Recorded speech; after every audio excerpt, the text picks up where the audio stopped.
Guess more प्रेम दीवानी, बन guess more प्रेम दीवानी, हिरनी कस का चाले।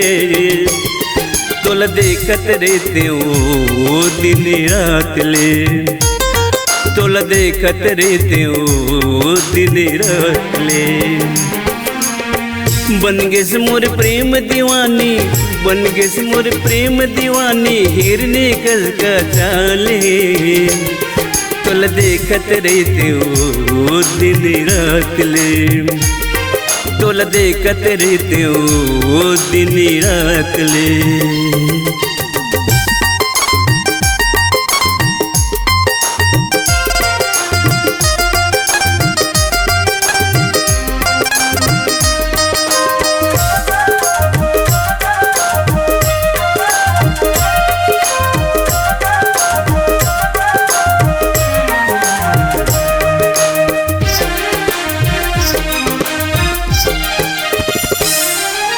बिरला के बाजार में देखो मारे तिरछी नजरिया, बिरला के बाजार में देखो मारे तिरछी नजरिया।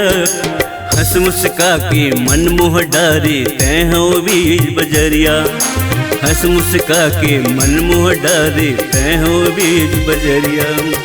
कथे यही ला प्रेम कहानी, कथे यही ला प्रेम कहानी, तोर यस नहीं है संसार में। तोला देखत रहते ओ दिन रात ले, तोला देखत रहते ओ दिन रात ले।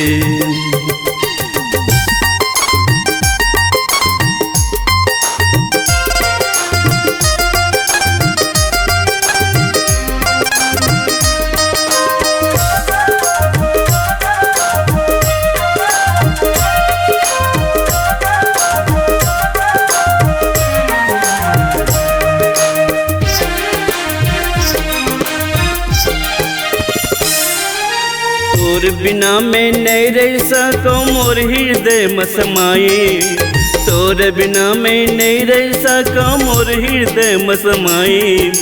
का कहूँ अलबेली मोला का मुहनी खवाए, का कहूँ अलबेली मोला का मुहनी खवाए। तह बन जा मोर पटरानी, तह बन जा मोर पटरानी, ये जिंदगी लसवार दे। तोला देखत रहते ओ दिन रात ले, तोला देखत रहते ओ दिन रात ले। बन गेस मोर प्रेम दीवानी, बन गेस मोर प्रेम दीवानी, हिरनी कस का चाले। तोला देखत रहते ओ दिन रात ले, तोला देखत रहते ओ दिन रात ले। तोला देखत रहते ओ दिन रात ले, तोला देखत रहते ओ दिन रात ले।